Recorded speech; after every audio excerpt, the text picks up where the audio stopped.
우리 베드로전서 5장입니다.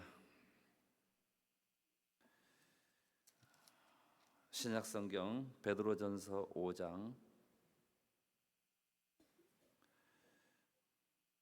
1절에서 6절까지 말씀. 베드로전서 5장 1절에서 6절까지 말씀 우리 같이 읽도록 하겠습니다. 너희 중 장로들에게 권하노니 나는 함께 장로된 자요 그리스도의 고난의 증인이요 나타날 영광에 참여할 자니라. 너희 중에 있는 하나님의 양무리를 치되 억지로 하지 말고 하나님의 뜻을 따라 자원함으로 하며 더러운 이득을 위하여 하지 말고 기꺼이 하며 맡은 자들에게 주장하는 자세를 하지 말고 양무리의 본이 되라. 그리하면 목자장이 나타나실 때에 시들지 아니하는 영광의 관을 얻으리라. 젊은 자들아 이와 같이 장로들에게 순종하고 다 서로 겸손으로 허리를 동이라. 하나님은 교만한 자를 대적하시되 겸손한 자들에게는 은혜를 주시느니라. 그러므로 하나님의 능하신 손 아래에서 겸손하라. 때가 되면 너희를 높이시리라. 아멘. 우리가 오늘 여기 같이 읽은 베드로전서 5장 1절에서 6절 말씀을 살펴보면서 하기 싫으면 하지 마세요 라는 그런 제목으로 잠깐 말씀의 은혜를 나누고자 합니다.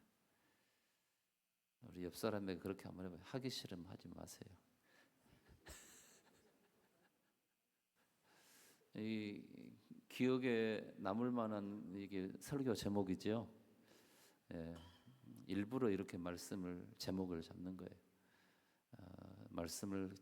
말씀의 제목을 생각하면은 그때 목사님 무슨 말씀했지 이게 기억이 나잖아요. 그래서 오늘은 말씀의 제목이 하기 싫으면 하지 마세요. 이게 다르게 표현하면 뭐냐면은 억지로 하지 마세요. 억지로 하지 마세요. 억지로 하면은 은혜가 안 돼요. 그래서 오늘 우리 성도들을 향하여 주님께서 주시는 말씀은 하기 싫으면 하지 말고 억지로 하지 말자. 그런데 사실은 이게 이제 반대급부로 우리 성도들에게 진짜 하기 싫으면 안 해야 돼요. 그런데 억지로나 그렇게 하지 말고 정말 잘해보자는 거, 더 잘해보자는 거잖아요. 아멘. 하기 싫으면 하지 말라고 했으니까 에이씨 오늘부터 청소도 안 할래. 잘 됐어. 하기도 싫었는데 하지 마세요. 그런 사람은 하지 마세요. 근데 문제는 이제 혼자 안 하면 괜찮은데 하기 싫으면 혼자 가만히 안 하면 괜찮은데 항상 이게 어떤 문제가 생기냐면은 이 하기 싫으니까 어떤 핑계를 찾는 거예요. 핑계를 찾고 또 다른 사람에게 이제 불평하고 원망하고 입이 대빨이나 나와가지고 툴툴거리는 거예요. 그러면 이게 강력한 이 마귀 바이러스거든요. 그래서 사람들에게 이게 순식간에 퍼져나가고 다른 사람도 전혀 그렇게 하지 않고 잘 하고 있었는데 뜬금없이 누군가가 그렇게 하니까 자기도 거기에 전염이 되는 거예요. 더더군다나 요즘에 이제 날씨도 덥고 그러니까 막 짜증도 나고 막 그러니까 막 하기 싫은 일들이 있잖아요. 여기 오늘 본문 말씀 베드로전서나 베드로후서나 이제 사도 베드로가 예수님의 제자 중에 사도 베드로가 이제 이 편지를 써서 성도들을 권면한 건데 사도 바울이 이 편지를 쓸 때가 로마 감옥에 있을 때예요. 로마에 있을 때 이렇게 이 편지를 써서 지금의 트르키에 지금의 터키 그 트르키에 지역에 있는 교회들 그쪽에가 이제 교회가 많았었죠. 그쪽 교회 성도들에게 편지를 통해서 권면하는 거죠. 왜냐하면 로마에서 트르키까지 갈 수가 없거든요. 갈 수가 없어서 편지를 써서 이렇게 종말을 살아가는 이 말세를 살아가는 성도들에게 어떻게 신앙생활을 할 것인가, 우리가 구원받은 거 어떻게 구원받았고 어떻게 우리가 어려움을 이겨내고, 특히 초대교회 때는요 핍박이 엄청 많았습니다. 지금 우리는 신앙생활 너무 편하게 하고 있는 거예요. 예수 믿는다고 교회 간다고 누가 욕하고 뭐 못 가게 하고 막 그러지 않잖아요. 근데 초대교회 당시에는요 예수 믿는다, 여러분 생명 걸고 예수 믿어야 돼요. 죽음을 각오하고 예수를 믿어야 되는 그런 상황이 있었기 때문에, 그래서 끊임없이 고난들이 있었습니다. 그래서 그 고난당하는 성도들을 위로하고 권면하고, 그러면서 이제 교회 안에 있는 성도들에게 주님께서 맡겨주신 어떤 일들을 할 때에 억지로 하지 말자, 하기 싫으면 하지 마라, 그러나 억지로는 절대로 하지 마라, 이렇게 말씀하는 거예요. 오늘 저는 우리 성도들에게 말씀하고 있습니다. 죄송한데 여기 앉아있는 우리 성도들은 다 예수 믿는 사람들입니다. 예수 안 믿으신 분이 있습니까? 예. 보편적으로 여기 이제 앉아있는 성도님들은 다 예수 믿는다고 하시는 분들이에요. 예수 안 믿는 성도들에게 이 말씀을 하게 되면은 뭐 그런가? 또 다르게 생각할 수도 있어요. 그러나 이 말씀을 좀 더 긍정적으로 적극적으로 풀다 보면은 여러분, 오늘 말씀이 진짜 하기 싫으면 하지 말라는 게 아니라 더 열심히 하자, 이런 말씀이죠. 그래서 오늘 예수 믿고 살아가는 우리 성도들에게 주시는 하나님의 말씀인 줄 아시기 바랍니다. 그래서 오늘 본문에서 말씀을 보면, 본문 말씀에 보면은 2절, 우리 2절 같이 한번 읽어볼까요? 다시. 너희 중에 있는 하나님의 양 무리를 치되 억지로 하지 말고 하나님의 뜻을 따라 자원함으로 하며 더러운 이득을 위하여 하지 말고 기꺼이 하며. 아멘. 지금 사도 베드로가 이제 이 아시아 지역에 있는 교회들 성도들에게 편지를 보내서 그들을 권면하는 말씀 중에 오늘 여기 2절 말씀에 보면은 뭐라고 말씀하시냐면은 하나님의 양무리를 치되 그랬어요. 하나님의 양무리, 여기서 지금 이제 장로들에게 이제 특별히 지적하면서 말했는데, 굳이 장로들뿐만 아니라 오늘 교회 안에 있는 우리 모든 성도들에게 주시는 말씀인 줄 아시기 바랍니다. 그래서 오늘 우리 성도들에게 주시는 말씀이 하나님의 양무리를 치되 그랬어요. 하나님의 양무리가 뭐예요? 하나님의 양무리, 예수 믿는 성도들의 무리입니다. 이것을 우리는 또 다르게 뭐라고 표현하면 교회라고 그래요. 이것을 다르게 표현하면은 교회라고 하는데, 이 교회를 섬기는 데 있어서 이렇게 말할 수가 있어요. 너희 성도들은 하나님의 양무리, 곧 교회를 섬기는 데 있어서 어떻게 하지 말고? 네? 억지로 하지 말고. 이 교회를 섬기는 데 있어서 억지로 하지 말라는 거예요. 억지로 하지 말고 어떻게 하라는 거예요? 하나님의 뜻을 따라, 하나님의 거룩한 뜻을 따라서 자원함으로 하며. 아멘. 스스로 마음에 우러나서 스스로 원해서 하라는 거죠. 이 마음을 누가 주시느냐? 여러분, 우리 스스로 이렇게 할 수 있도록 하시는 그 마음을 주시는 분이 누구예요? 하나님의 성령님이십니다. 성령께서 우리 마음에 감동을 주시는 거예요. 이거 해라, 이거 해라. 그렇게 마음에 감동을 주죠. 그러면서 뭐라고 말하냐면 더러운 이득을 위하여 하지 마라. 교회를 섬기며 무슨 일을 하면서 이거 하면은 나에게 뭐 이렇게 보상해 주시겠지, 이 세상적인 보상 말고요. 당연히 우리가 주님의 몸된 교회를 섬기면 하나님께서 보상해 줄 아시기 바랍니다. 하늘의 신령한 것과 땅에 기름진 것을 하나님께서 보상해 주십니다. 그건 당연한 것입니다. 그런데 그렇지 않고 다른 이득을 찾는 거예요. 어떤 우리가 그런 것들을 보상을 받게 되면요, 나중에 하나님 앞에 가서 보상 받을 게 아무것도 없어요. 나중에 주님 앞에 섰을 때 주님께서 그때 네가 세상에 있을 때 다 받지 않았냐? 너 뭐 받을 게 있냐? 없는 거죠. 그러면서 뭐라고 말씀하시냐면은 3절 말씀에서 맡은 자들에게 주장하는 자세를 하지 말라. 사람들이 굴림해서 사람들 막 이렇게 부리고 저렇게 부려먹고 뭐 그러지 말라는 거예요. 왜냐하면은 우리는 예수 그리스도 안에서 다 같은 형제 자매들입니다. 예. 그래서 오히려 교회의 본이 되어라. 우리 성도들은 서로 간에 여러분 신앙생활의 본이 되어야 될 줄 아시기 바랍니다. 어떤 본이 되어야 되냐? 주일날은 당연히 예배 오는 거예요.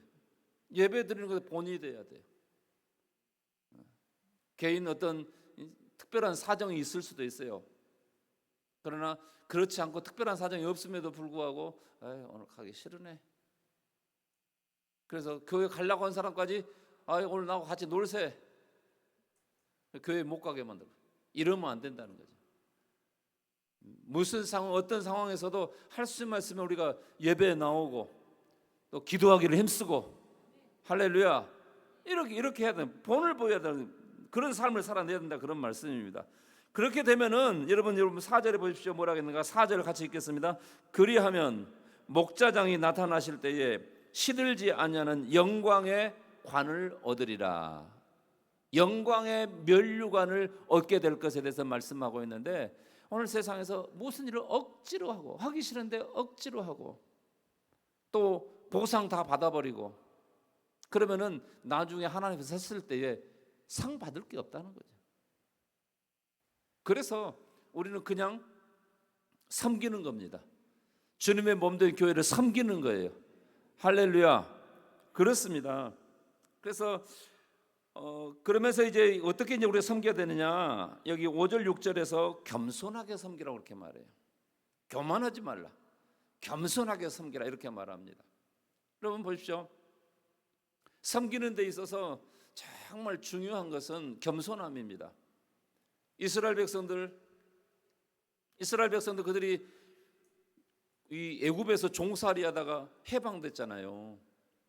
그래가지고 이게 이 광야로 나왔습니다. 광야로 나왔는데 거기서 광야 생활이 좋지 않잖아요.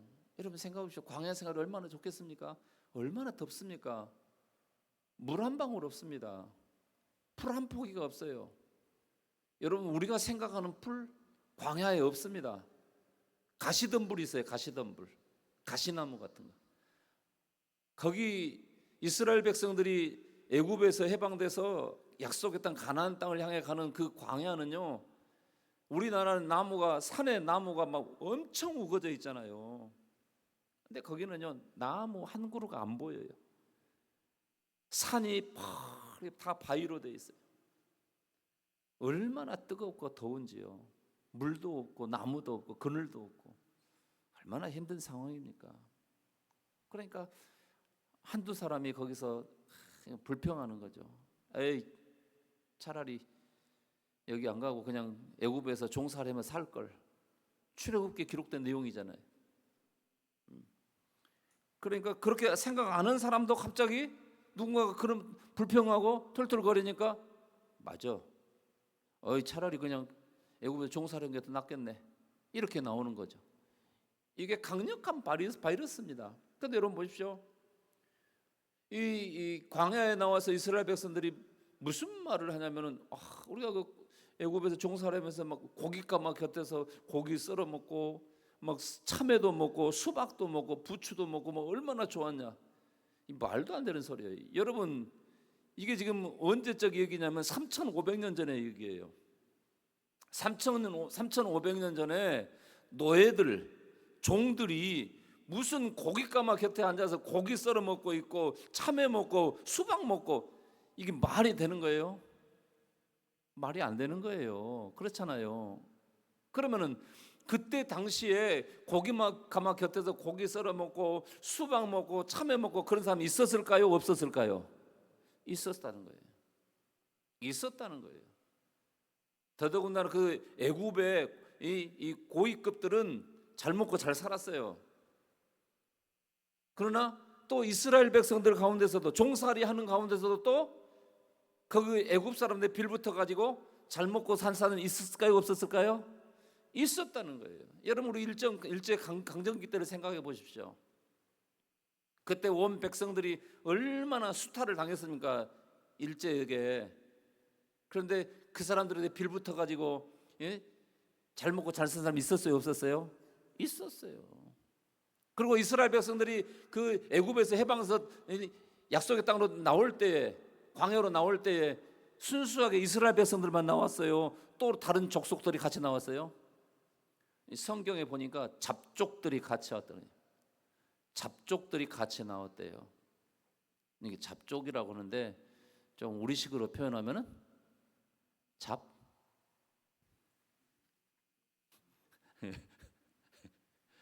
그 사람들이 같이 나온 거예요. 그러면 그 사람들은 어떤 사람들이냐?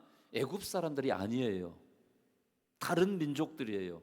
다른 민족들이 그 애굽에 살면서 잘 산 사람이 있었을까요, 없었을까요? 있었죠. 그 눈치를 보니까 아, 이거 애굽이 망하고 하나님 백성 따라가야 살겠구나.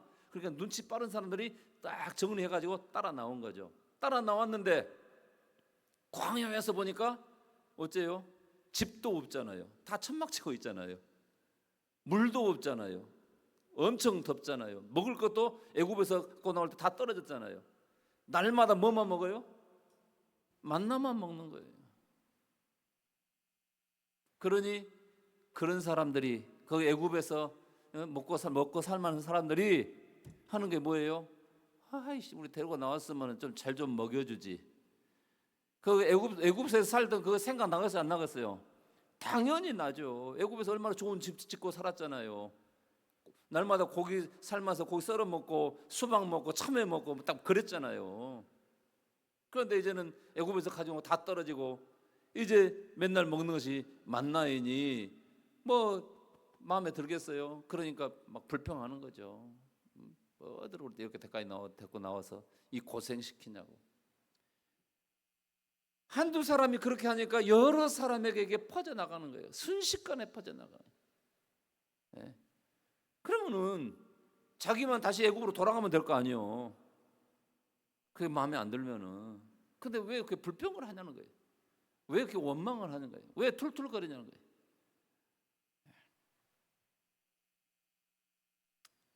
지금도 마찬가지예요.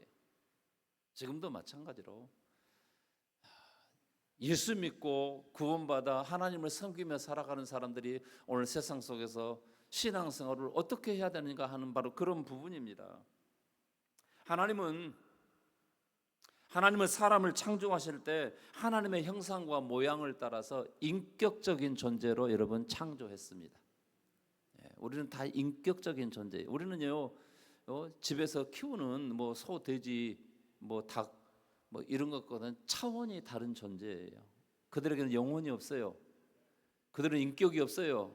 그러나 사람은 최소한도로 여러분 영혼이 있는 존재이고 인격적인 존재인 줄 아시기 바랍니다. 그래서 처음부터 하나님께서는 아담을 인격적인 존재로 지으시고 기계적인 인간처럼 그렇게 하지 않았어요. 에덴 동산에 두시면서 네가 마음대로 먹고 마시고 살아라. 그러나 한 가지, 선악과는 먹지 마라. 그거 먹으면 죽는다. 그런데 아담이 어떻게 해요? 악한 마귀의 시험에 들었어요. 악한 마귀의 말에 속아서, 이 거짓말에 속아가지고 따먹게 되잖아요. 이 죄를 범하면서 하나님과의 관계가 막 깨져버리는 거예요. 이게 죽음이었습니다. 네. 하나님께서 아담에게 모든 것들을 자율적으로 하게 했지 억지로 이렇게 해라 저렇게 해라 그렇게 하지 않았어요. 하나님은 사람을 억지로 뭐 하게 하고 그러시는 분이 절대로 아니라는 사실을 알아야 됩니다. 예. 그래서 하나님께서는 이스라엘 백성들에게도 어떻게 했어요? 말씀을 주셔서 너희들 이렇게 살아라. 그러면 내가 너희에게 복을 주겠다. 오늘은 우리에게는 뭐라고 말씀하십니까? 십자가에 못 박혀 죽으시고 부활하신 예수를 믿어라. 그러면 너와 내 집이 구원을 얻으리라. 할렐루야. 믿지 않으면은 구원받지 못하는 거죠. 다시 말하면 천국 못 가는 거죠. 천국 못 가면 어디 가는 거예요? 지옥 가는 거죠.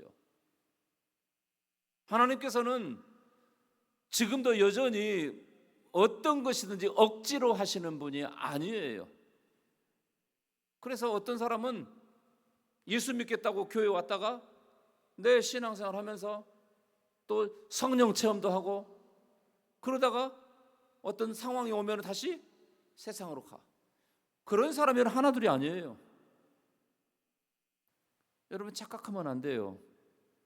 사람들이 볼 때는, 눈으로 볼 때는 뭐 세상적인 것만 눈에 보이고 영적인 것이 안 보이고 하나님 나라가 안 보이니까, 영적인 세계가 안 보이니까, 천국과 지옥이 안 보이니까 세상에 있는, 세상의 성공이 뭐 다 잘된 것으로 그렇게 착각하는데, 여러분 그렇지 않습니다. 세상적으로 잘되고 성공하면 그것이 구원이고 천국이고 그런다고 한다면은 처음부터 예수님께서 자기 제자들을 부르시고 그들에게 세상적으로 잘되고 성공하도록 했을 거예요. 그런데 예수님의 제자들 보십시오. 얼마나 고생했는가, 얼마나 힘들게 살았는가. 다 순교했잖아요. 그런데 성경적인 관점에서 볼 때에 그 예수님의 제자들이 다 실패자라고 우리가 말합니까? 아니잖아요. 사도 바울 그렇게 고생했잖아요. 오늘 보면 이 베드로 전서 후서를 쓰신 사도 베드로도 얼마나 복음 때문에 예수 믿으라고 전도하고 그런 거 하면서 얼마나 고생했습니까? 세상 성공과는 전혀 관계없이 살았어요. 그럼에도 불구하고 우리가 이 사람들을 보면서, 이 제자들을 보면서 아 실패자야 그렇게 말합니까? 아니에요. 저는 제자들이 너무 부러워요. 저만 부럽습니까? 여러분도 부럽죠. 그런데 제자들이 얼마나 고생했습니까? 우리가 사도행전만 봐도 사도 바울이 얼마나 고생했습니까? 먹을 거 제대로 못 먹고, 입을 거 제대로 못 입고, 수없이 매도 맞고, 여러 가지 어려움들, 수없이 죽음의 고비를 당하고 결국에는 순교를 당하기도. 그런데 그런 제자들조차도 억지로 한 것은 아니잖아요. 그 제자들을 부를 때도 예수님께서 나를 따라오너라, 내가 너희로 사람을 낚는 어부가 되게 하리라, 이렇게 말씀하셨어요. 너희들 나 안 따라오면은 다리 분질일 줄 알아. 예수님 그렇게 하지 않았어요. 여러분 성경을 보십시오. 성경에 마태복음 19장에 보면은 부자 청년 얘기가 나옵니다. 예수님, 그 사람이 예수님께서 어떻게 내가 구원을 얻겠습니까?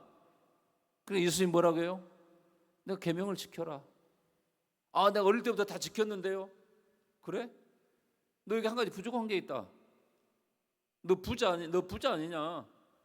너 재물 다 정리해서 다 팔아서 가난한 사람에 나눠주고 나 따라와라. 그러니까 어떻게 해요?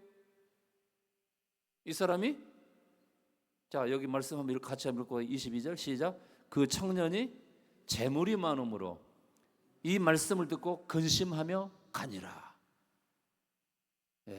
근데 이 사람이 진짜 예수님 말씀을 순종해서 재물을 다 팔아서 가난한 사람에게 나눠주 구제하고 예수님을 따랐으면 어떻게 됐을까요? 바울처럼 베드로처럼 예수님의 제자로 살지 않았겠습니까? 그러면 그 영혼이 지금 어디 있겠어요? 당연히 천국에 있죠. 그런데 근심하며 갔는데 그 사람이 예수님 나중에 따랐을까요? 혹시 따랐을지도 모르죠. 그런데 그 사람 이름이 성경에 기록되지도 않았어요. 예수님께서는 이렇게 억지로 사람들을 하지 않아요. 다른 제자들도 마찬가지였어요. 어느 누구도 억지로 하기 싫은 거 억지로 막 끌고 오고, 안 그러면 네가 저주받는다. 여러분 그렇지 않았습니다. 요즘은 덜 그런 것 같은데 옛날에 여러분 기도원 같은 데 가면은 그 기도원 원장이 사람들을 잡아두려고 뭐 너 당신 이렇게 헌금 안 하면 당신 집안이 망할 거라고, 당신 자녀들 뭐 안 좋을 거라고 공갈 협박을 치는 그런 일들이 비일비재했어요. 오늘 당장 하나님께서 우리에게 어떤 것도 여러분 억지로 시키지 않는다, 그런 말씀입니다. 성도 여러분, 하기 싫으면 하지 마세요. 억지로 하지 마세요. 억지로 하다가 괜히 불평하고 원망하고 툴툴거리고,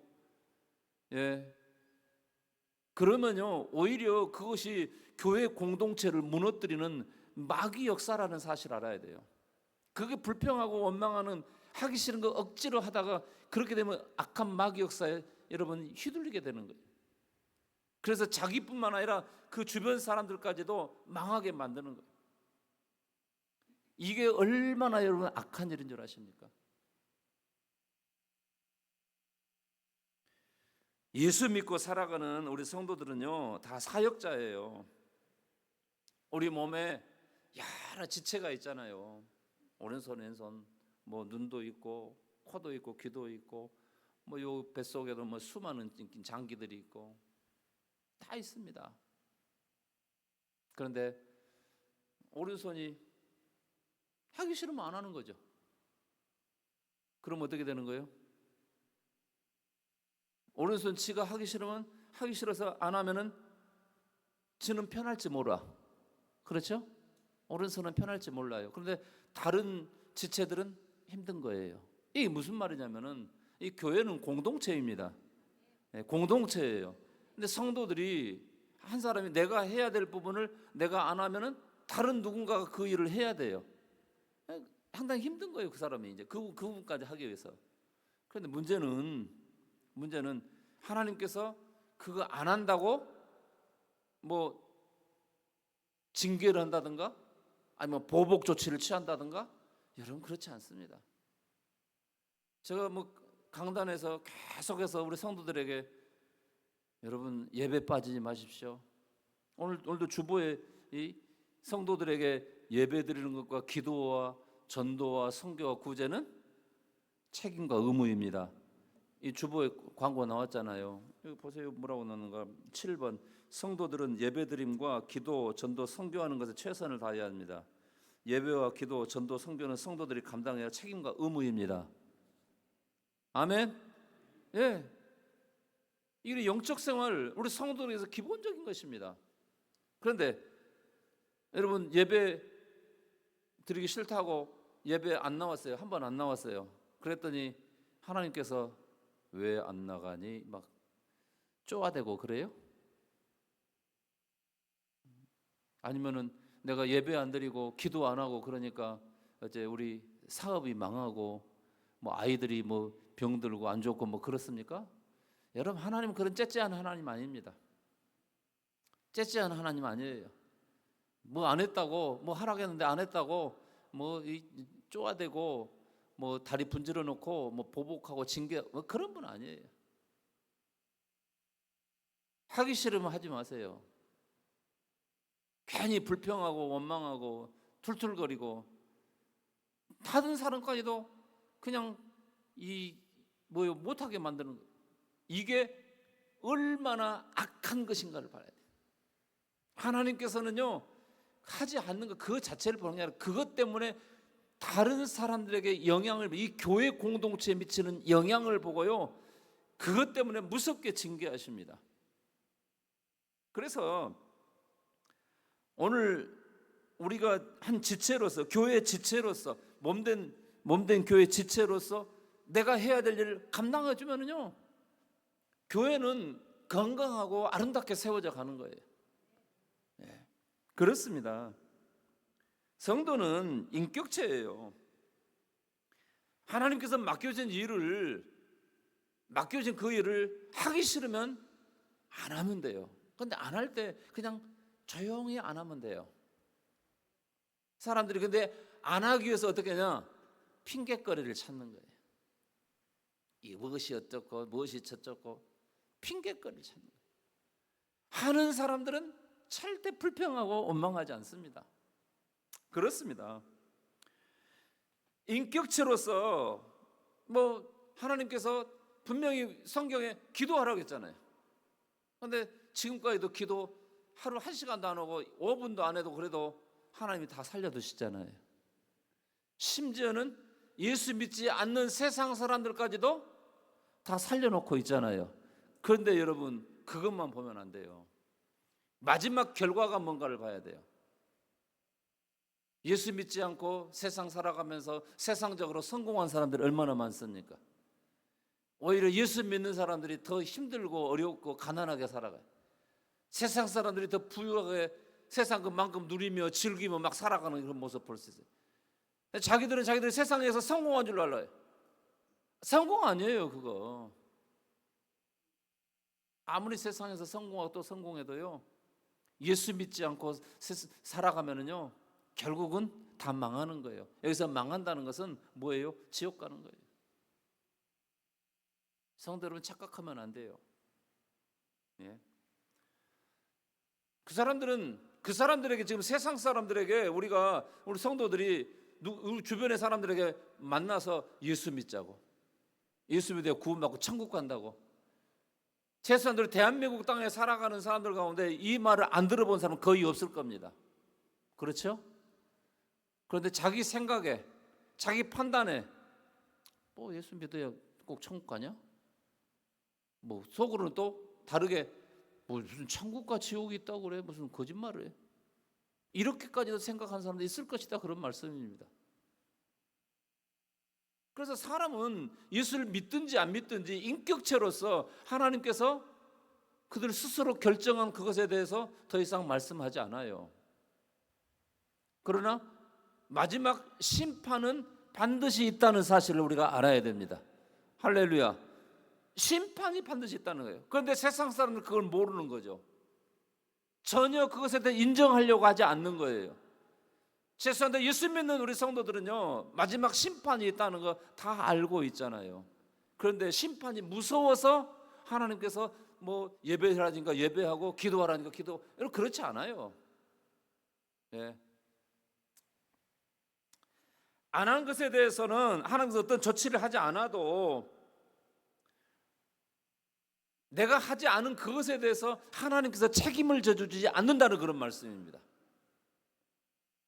다르게 말하면 하나님께서 말씀하신 그런 부분들을 순종하고 복종해서 하나님이 말씀하신 그 말씀대로 우리가 순종했을 때는 하나님이 책임져 주는 줄 아시기 바랍니다. 예. 예배하라니까 예배했어요. 그러면 단순히 그냥 예배로 끝나느냐? 여러분, 그렇지 않습니다. 우리 손에 잡히지 않고 눈에 보이지 않고 만져지지 않아서 그러지 하나님께서 이 예배를 통해서 우리에게 놀라운 은혜를 부어주고 있다는 사실을 아시기 바랍니다. 그래서 예배에 계속 빠지면요, 그 은혜가 부어지지 않기 때문에 어떻게 되냐? 그 사람 세상으로 돌아가 버려요. 세상으로 돌아간다는 말 그냥 망한다 그런 말이에요. 그냥 단순히 세상적인 표현에 망하는 게 아니라 영원한 지옥 형벌을 피할 길이 없다 그런 말씀입니다. 여러분, 우리의 최고의 복은 우리가 천국 가는 거예요. 여러분, 세상이 아닙니다. 아무리 세상에 잘 살고 잘 살아도 그 잘 살아봤자 70년 80년이면 끝나요. 아무리 가난하고 어렵게 살아도요 70년 80년이면 끝나는 겁니다. 그 뒤에 어디에 가느냐고요. 천국이냐 지옥이냐. 예. 그래서 요한계시록 2장 10절 말씀을 죽도록 충성하라고 그랬어요. 죽도록 충성하면, 그냥 충성이 아니라 죽도록 충성하면 생명의 면류관 주신다고 그렇게 약속했습니다.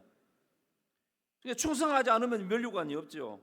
죽도록 충성한 다른 사람들은 다 면류관 상을 받는데 충성하지 않는 나만 면류관이 없다고 한다면 얼마나 그것도 초라합니까? 지금이야 모르죠. 거기 주님의 심판대 앞에 섰을 때 그때 보면 알지 않겠습니까? 이스라엘 백성들이요 출애굽해가지고 광야에 살 때에 성막을 건축했잖아요.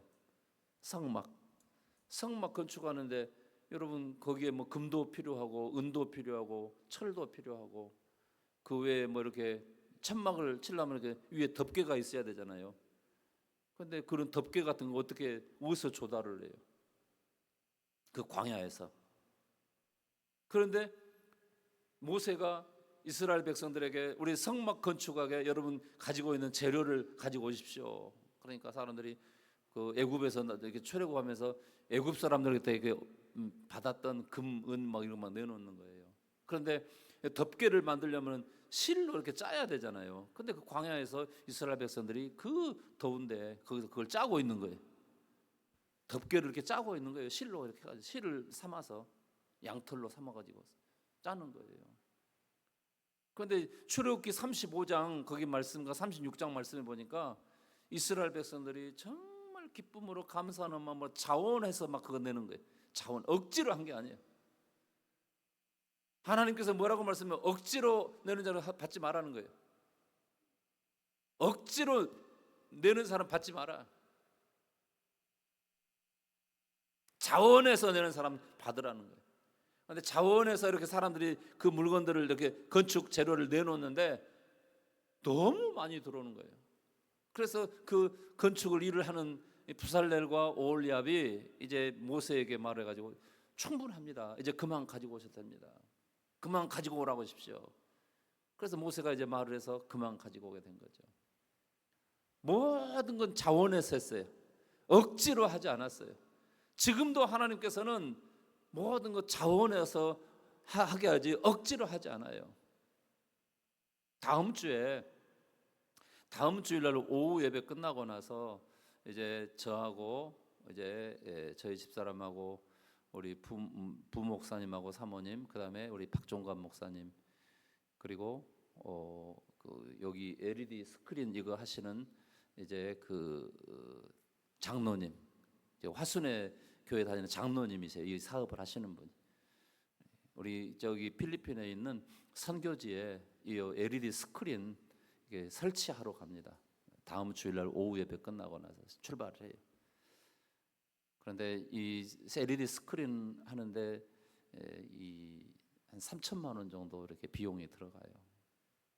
그래서 계속 기도하면서 하나님께서 거기에 이 스크린을 하나 설치했으면 좋겠다는 그런 마음을 주셔서 계속 기도했는데 어떻게 할까 하다가 지난번에 우리 봄에 이제 장로님들 피택하고 권사님들 피택했잖아요. 우리 피택하고 한 번도 뭐 이거 해놓자 뭐 하자 뭐 안 했는데 이번에는 제 마음에 그런 감동을 주시는 거예요. 성령께서 이번에 피택 받으신 분들이 뭐 하나 했으면 좋겠다.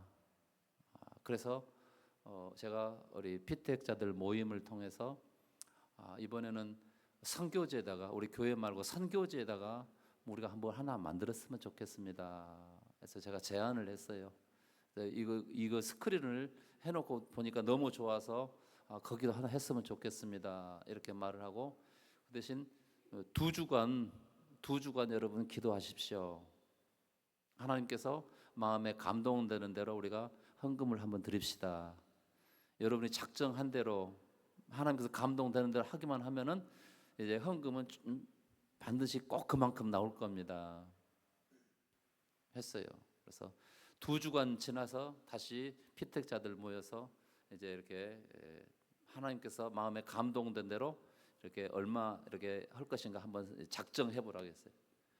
그랬더니 얼마가 나왔어요.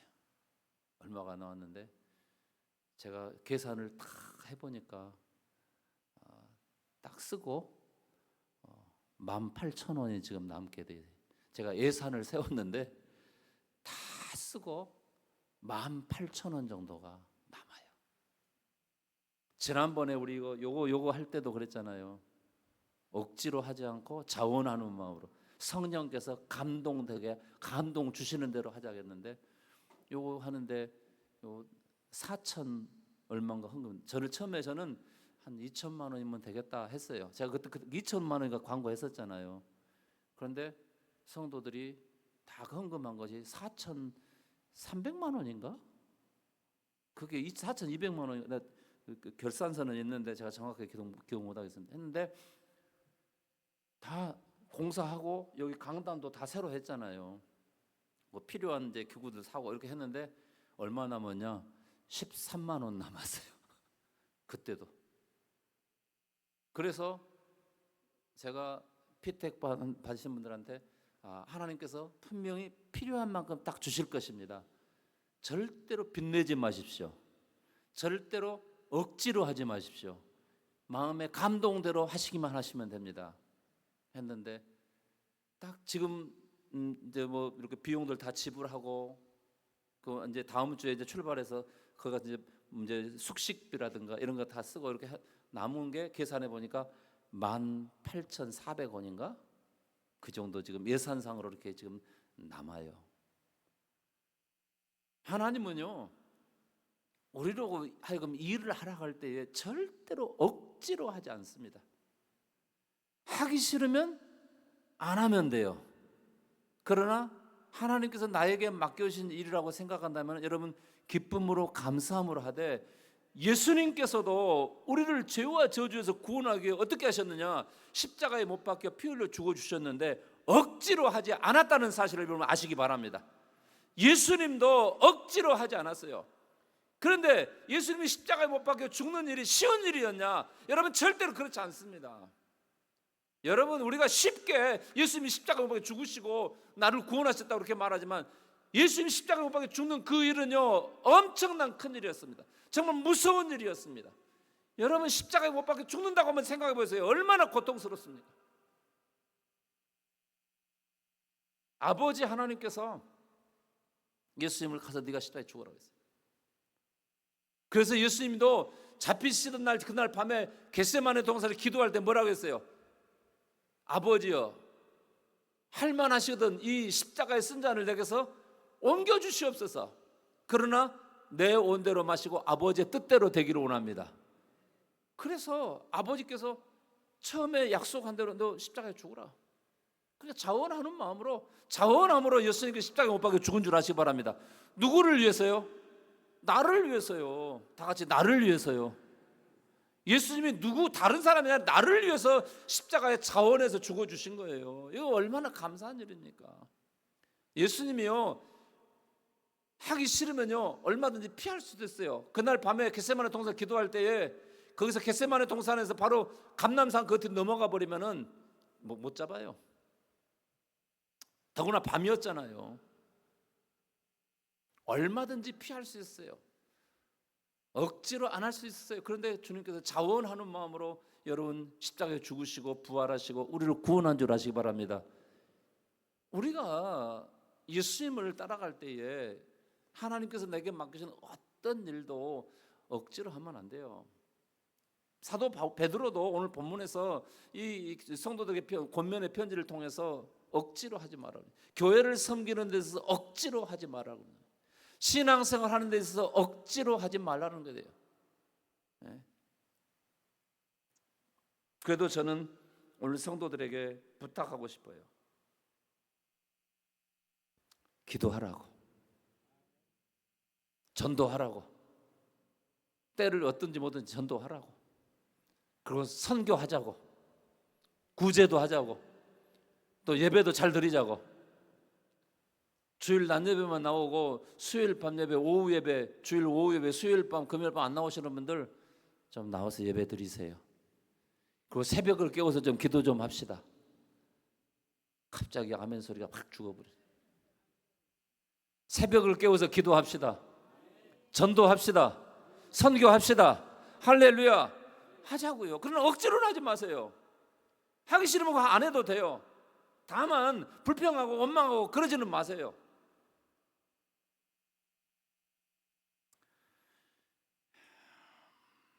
심어야 거둘 것이 있다고 그랬잖아요.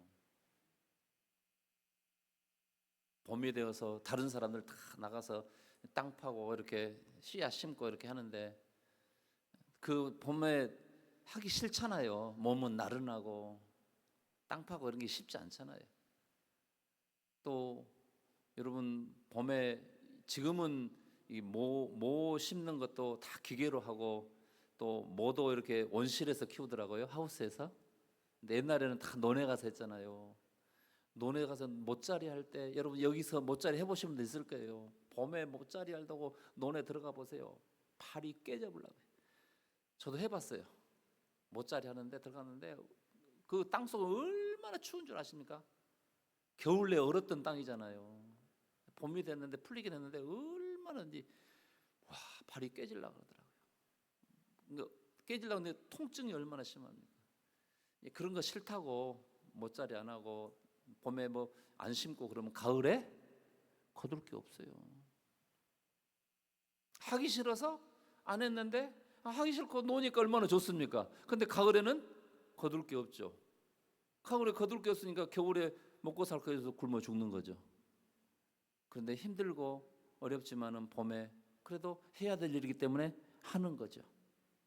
그래서 씨를 심고 가을이 되니까 거둘 것이 풍성해지고 겨울에 그 추운 날 먹을 것이 있어서 좋잖아요. 영적으로도 마찬가지입니다. 하기 싫으면 하지 마십시오. 그러나 마지막 주님 앞에 섰을 때 받을 상이 아무것도 없다는 사실을 알아야 됩니다. 다른 사람은 다 상 받고 좋아하는데 자기만 상도 없어가지고 또 더더군다나 이 게으르고 악한 종을 바깥 어두운데 내쫓으라. 거기서 슬피 울며 이를 갈미 있으리라. 이렇게 말씀하시죠. 오늘 본문 속에서도 그렇게 말씀해요. 4절 말씀, 오늘 4절 말씀만 읽고 마치겠습니다. 자, 4절 같이 읽겠습니다. 그리하면 목자장이 나타나실 때에 시들지 아니하는 영광의 관을 얻으리라. 목자장이 나타날 때가 언제예요? 예수님 재림하시는 날이에요. 이게 목자장이 바로 예수님이거든요. 예수님 다시 재림하시는 그날에 이제 시들지 않은 영광의 면류관을 얻으리라. 이렇게 말씀하고 있어요. 어떤 사람이요? 억지로 하지 아니하고 정말 주님께서 맡기신 일을 성실하게 성령의 인도함을 따라서 잘 감당한 사람들. 그래서 주님의 교회를 아름답게 세워가는데 귀하게 쓰임받은 사람들. 깨어 기도하고 전도하고 선교하고 구제하고 하나님 앞에 성실하게 예배하고 이런 사람들에게 하나님께서 영광의 면류관을 예비하고 있습니다. 우리 모두 다 이제 열심히 해서 하지 말라고 하니까 하기 싫으면 하지 마세요. 그러니까 다음 주부터 안 해도 되겠네. 이게 아니라 더 열심히 하자고. 더 열심히 하자고요. 할렐루야. 더 열심히 하자고. 그래서 마지막 주님 앞에 섰을 때 우리 모두 다 상 받고 면류관 받는 그런 우리 성도들 되시기를 주의 이름으로 축원합니다. 할렐루야.